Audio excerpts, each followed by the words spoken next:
Okay, guys, today I'm going to be showing you Jeffrey Sachs absolutely going in on the Israeli attack on Iran, as well as a recent ceasefire, predicting that it might not hold up.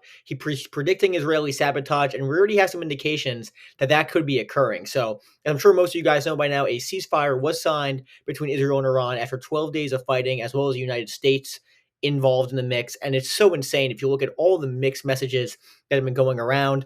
Basically, Israel launched an attack, been massive strikes all across the country of Iran, looking to attack their nuclear facilities. Iran responded with wide volleys of missile barrages across the entire country of Israel, where they sustained massive amounts of casualties, several hundred, some maybe even over 1,000, as well as Iran also took massive casualties. And there's no question, guys, the name of the operation was Rising Lion. And if people who don't know this, the former Iranian flag had a lion on it. Clearly, the goal for the Israelis was for regime change. There's no question about it. There's no question about it. And they failed at that objective. And the first objective, the one that they were stating, and that one that the American media was stating, was destroying the nuclear facilities. It's unclear if they even succeeded in that front. Because if you listen to the Iranians now, they're still openly saying, the foreign minister is still openly saying the nuclear program will continue. So what exactly was achieved through this other than spending tons of money and a waste of life?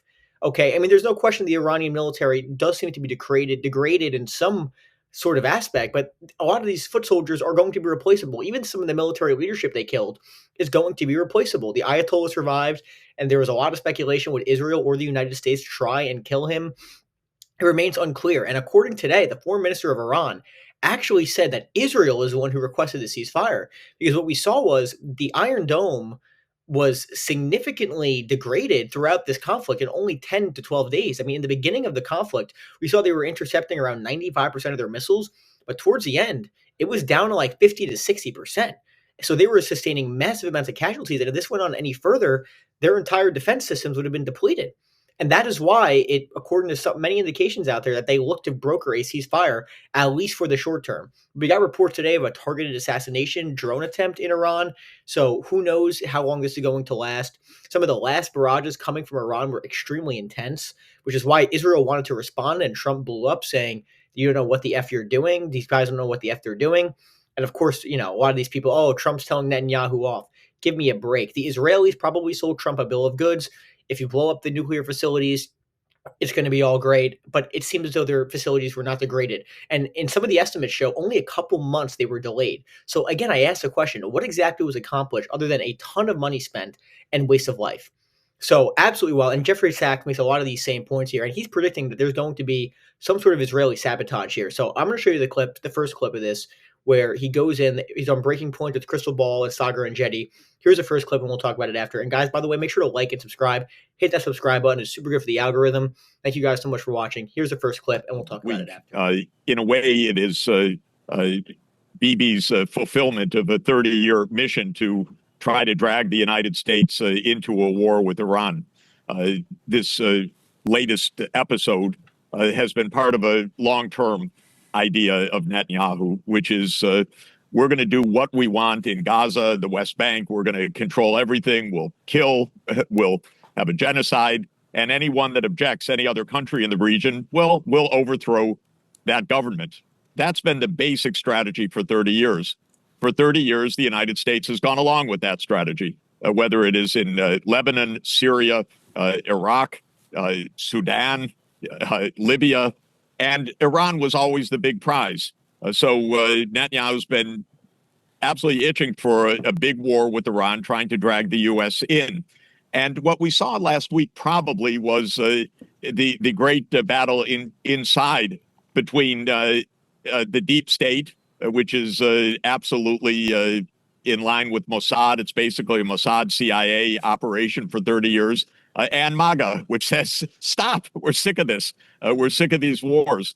The president, I don't know where he is because I haven't checked my my social media for the last 30 seconds, but he's been on both sides of this. But his base has been saying, do not do this, do not do this. Whereas Netanyahu has been saying next year in Tehran, or his ministers have been putting that out in disgusting vulgarity. So I don't know whether this is going to stop, but this is a battle of a long-term strategy of Netanyahu, remake the Middle East, to give basically complete, total impunity to Israel to do every murder, massacre, genocide that it wants to do.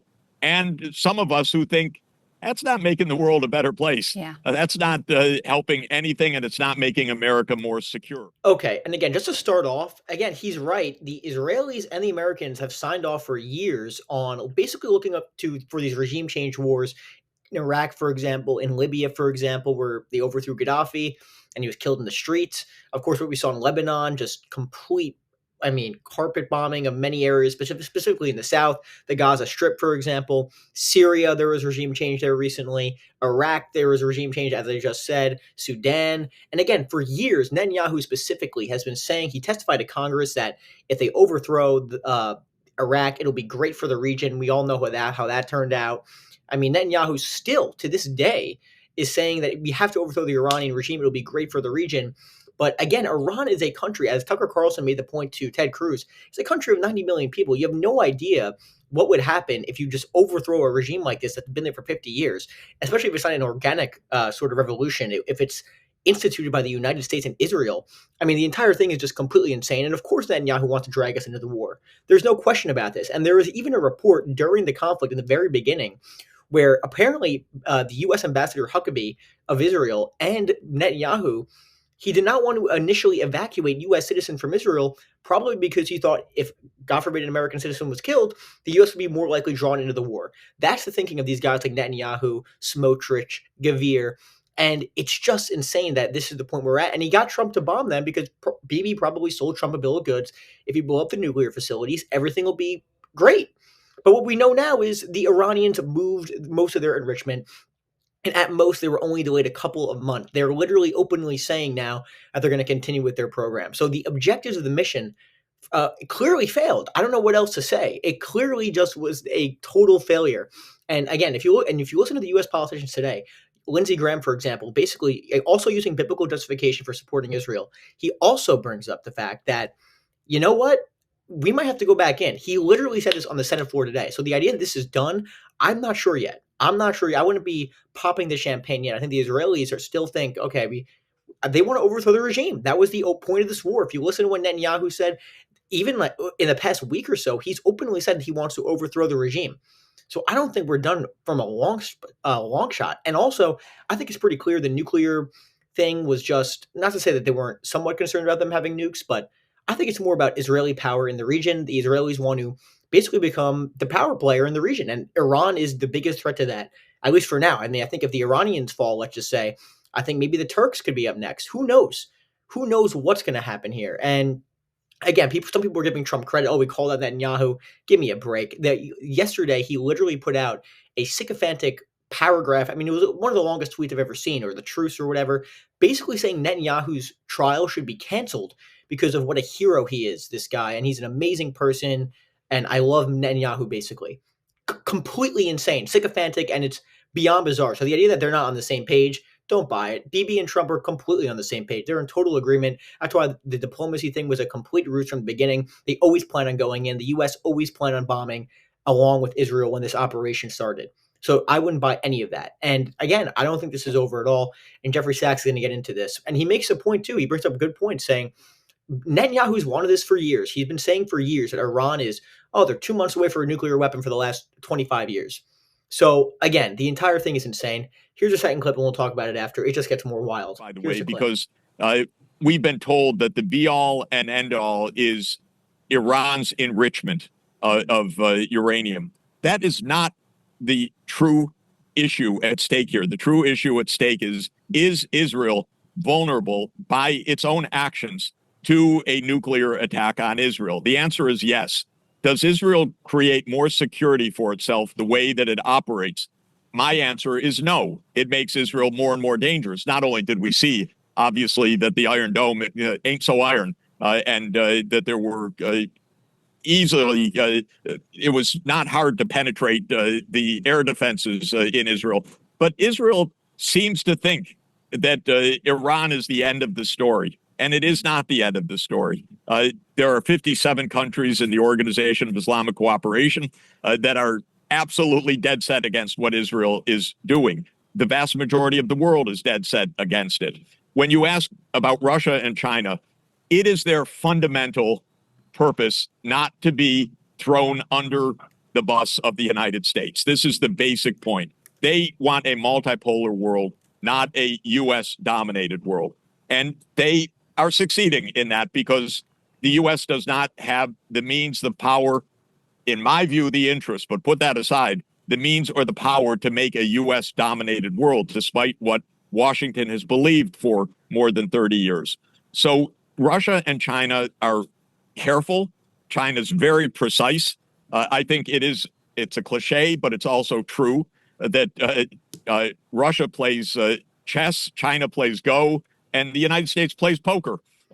Okay, guys, and again, I think he makes a number of good points again. First of all, does this really make Israel safer? I don't think so at all, actually.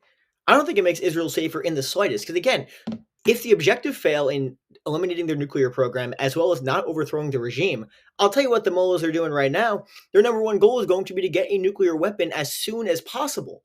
Because that's the only way that they can have a deterrent. And in fact, you have Israeli journalists and Israeli supporters on a lot of these news networks openly saying this. It's not just about the nuclear program. Someone on Piers Morgan today was saying, yeah, we don't want them to have a deterrent because they don't want to overthrow the regime they want to overthrow the regime if they have a nuke as a deterrent because there's still a threat to hegemony in the region. There's still a threat to Israeli hegemony in the region. There's no question about that.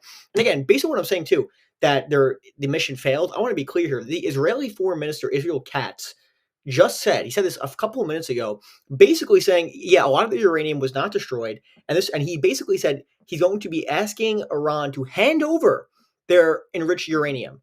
Guys, there is a 0% chance that happens. And if that doesn't happen, I think we could be going into Iran again.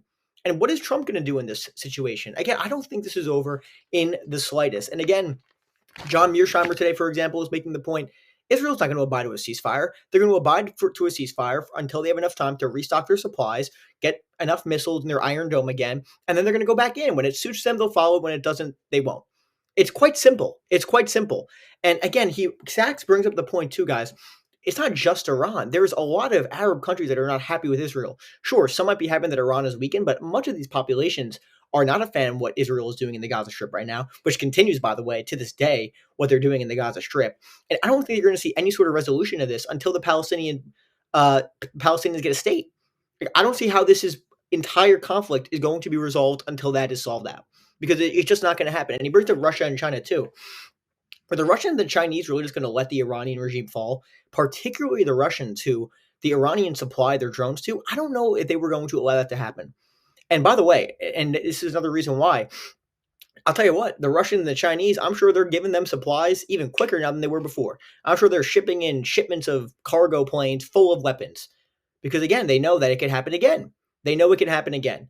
And as well as the fact that the Strait of Hormuz was not closed by the Iranians this time, but I think that might have spooked Trump off. Trump does not want high gas prices because it hurts him domestically. That is going to be a deterrent effect in the future if the Israelis decide to go back in. That is going to be leverage the Iranians have, and they're going to use it.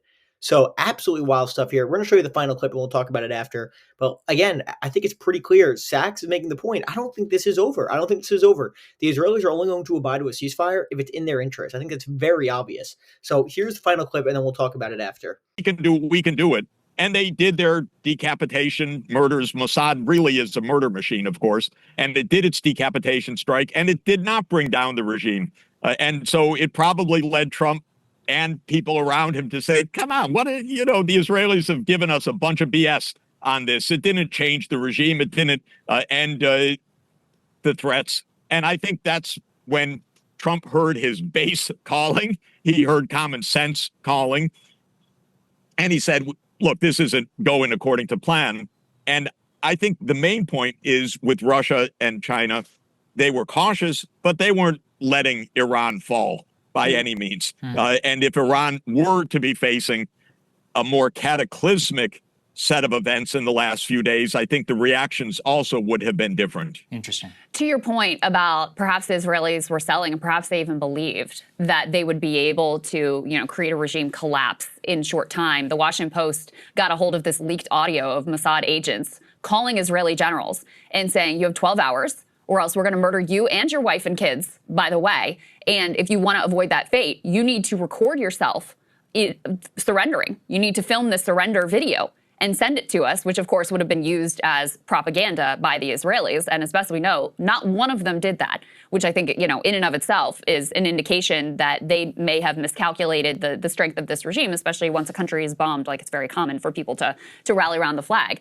But I wanted to ask you, with regards to Israel, so they have bombed, they're committing a genocide in Palestine, in the Gaza Strip. They bombed Lebanon. Okay, and I think, again, Sachs brings up the point that I've been trying to make, guys, is that the Israelis seems to be telling Trump, listen, if we destroy the nuclear facilities, that'll be it. They don't have much. And I think Trump realized, oh, wait a second, that's not true at all. And you see them even now with their press conferences. They had a press conference today, very defensive over the issue of whether the facilities were destroyed, because, of course, if it turns out, oh, wait a second, they weren't destroyed, then what the hell was the point of this entire operation? So they have to do this propaganda to get the American public to believe that the mission was a success, because if it wasn't, enough people are going to be like, what the hell was the point of this?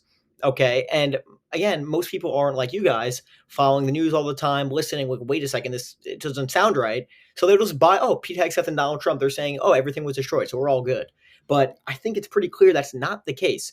And again, I don't agree with Sachs when he says, oh, the base, he heard from his base. Well, listen, guys, I'm sorry if Trump, let's just say, continued this war of attrition and it became a longer war. Let's be honest, all of them would have bent. They would have 100% but totally supported him. There was even reports Tucker Carlson apologized to Trump over criticizing him, which is just insane. Even Steve Bannon said, we're with the president 100%, whatever he says. I mean, it really is beyond insane. Even Charlie Kirk just completely humiliating himself for years, saying he was against regime change wars. He's against war in the Middle East. But when it's actually Trump, he doesn't really care. So it's totally embarrassing. And again, I think Iran, listen, I think they have significant strength still. And it's going to be interesting to see how the next few weeks play out and if the ceasefire holds. So very interesting stuff, guys. Thank you guys so much for watching, and hit that subscribe button. Super good for the algorithm. My Patreon link is down below as well, so check that out. Hit the like button. Make sure to comment as well. Thank you guys so much for watching, and I'll see you later.